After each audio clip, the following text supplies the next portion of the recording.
नमस्कार, बहुत स्वागत आप सभी का। जी मध्य प्रदेश छत्तीसगढ़ देख रहे हैं आप और आपके साथ मैं हूं कीर्ति दीक्षित और आपकी आवाज में आप सभी का स्वागत है। यूं तो आरएसएस को लेकर कांग्रेस का विरोध कोई नया नहीं है। नेहरू काल से ही कांग्रेस संघ की आलोचना करती आ रही है और सियासत का वो दौर आज भी जारी है।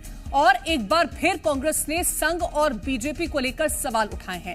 इसके साथ ही कांग्रेस ने बीजेपी को चुनावी मैदान में शिकस्त देने का प्लान भी तैयार किया है और ये प्लान गुजरात के अहमदाबाद में तैयार किया गया। कांग्रेस ने बीजेपी और संघ के खिलाफ राजनीतिक तौर पर ही नहीं बल्कि वैचारिक स्तर पर लड़ने का प्लान तैयार किया है। अधिवेशन में मध्य प्रदेश कांग्रेस अध्यक्ष जीतू पटवारी ने बीजेपी को परास्त करने का मंत्र देते हुए कार्यकर्ताओं से कहा कि बीजेपी को हराना है तो आरएसएस से लड़ना होगा, जिसके बाद बीजेपी सामने आई और पलटवार किया। कहा आरएसएस का कार्यकर्ता सत्ता के लिए नहीं बल्कि हिंदुस्तान के लिए लड़ता है, जिसके बाद से ही फिर एक बार आरएसएस को लेकर सियासत गरमा गई।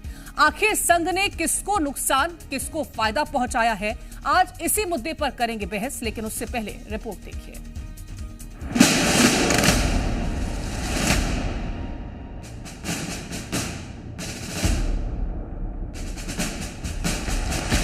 अगर आप आरएसएस से मुकाबला नहीं करोगे तो बीजेपी की विचारधारा को नहीं हरा सकते। संकल्प लो सब, एक साथ एकजुट होकर। आरएसएस तो आपके अब्बा भी नहीं हरा पाए, चाचा ने। राष्ट्रीय स्वयंसेवक संघ यानी आरएसएस अपने आप को गैर राजनीतिक संगठन बताता है। धार्मिक, सामाजिक और सांस्कृतिक क्षेत्र में काम करने का दावा करता है। वैसे तो राष्ट्रीय स्वयंसेवक संघ राजनीति में हिस्सा नहीं लेता और न ही चुनाव लड़ता है, लेकिन आरएसएस देश की राजनीति के केंद्र में जरूर है और मौजूदा दौर की राजनीति में धुरी बना हुआ है।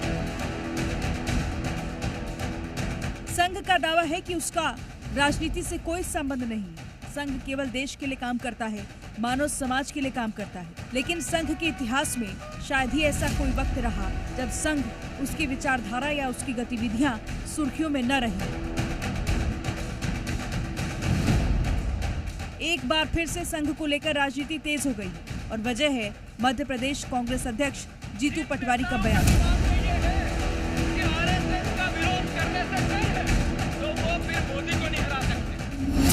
कांग्रेस के राष्ट्रीय अधिवेशन में बोलते हुए जीतू पटवारी ने कहा कि आरएसएस सामाजिक संगठन नहीं बल्कि राजनीतिक सामाजिक संगठन है।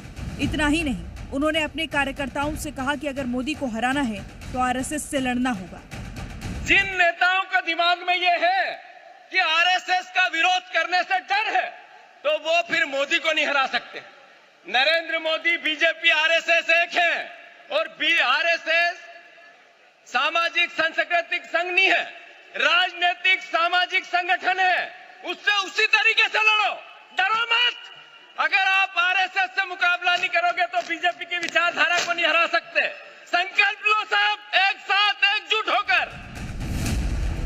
जीतू पटवारी के बयान के बाद बीजेपी ने पलटवार किया। बीजेपी विधायक रामेश्वर शर्मा ने कहा आरएसएस का कार्यकर्ता सत्ता के लिए नहीं लड़ता बल्कि हिंदुस्तान के लिए लड़ता है। साथ ही ये भी कहा कि आरएसएस को कोई नहीं हरा सकता। तक राष्ट्रीय स्वयंसेवक संघ है इस धरती पर, तब तक ना अब हिंदुस्तान का कोई विभाजन हो सकता और ना देशद्रोही ताकत इस देश के अंदर पल सकती। इसलिए राहुल गांधी जी, जीतू पटवारी जी, सोनिया जी, प्रियंका जी और जितने भी उनके साथ जी हैं, ये सब जी कान खोलकर सुन लो। राष्ट्रीय स्वयंसेवक संघ, तेरा वैभव अमर रहे मां, हम दिन चार रहे ना रहें, इस मंत्र को लेकर जो चलता है उसे कोई नहीं हरा सकता। एक तरफ आरएसएस का दावा है कि उसका राजनीति से कोई संबंध नहीं है, लेकिन कांग्रेस आरएसएस को राजनीतिक संगठन बता रही है। तो आज इसी मुद्दे पर करेंगे बहस।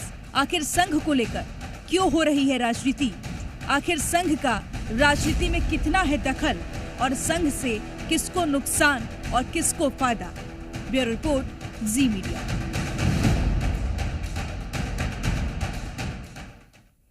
तो संघ राजनीतिक संगठन है या नहीं है, इसको लेकर के चर्चा करेंगे, लेकिन इस बीच कई तरह के सवाल हैं और सवाल ये कि आखिर संघ को लेकर के राजनीति क्यों हो रही है। सवाल ये भी है कि आखिर संघ का राजनीति में कितना दखल है, संघ से किसको नुकसान और किसको फायदा। सवाल ये भी कि बीजेपी को हराने का कांग्रेस का क्या प्लान है और संघ प्लान के सहारे क्या कांग्रेस बीजेपी को शिकस्त दे पाएगी?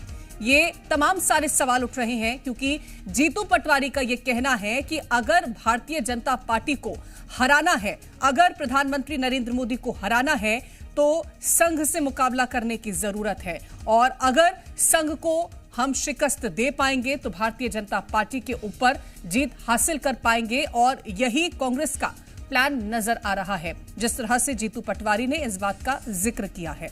तो अब ये सवाल उठ रहा है कि संघ से नुकसान किसको है, फायदा किसको है, ये हम जानने की कोशिश करेंगे कि आखिरकार बीजेपी को क्या संघ का साथ मिलता है, इस बात का फायदा मिल पा रहा है बीजेपी को या नहीं मिल रहा है।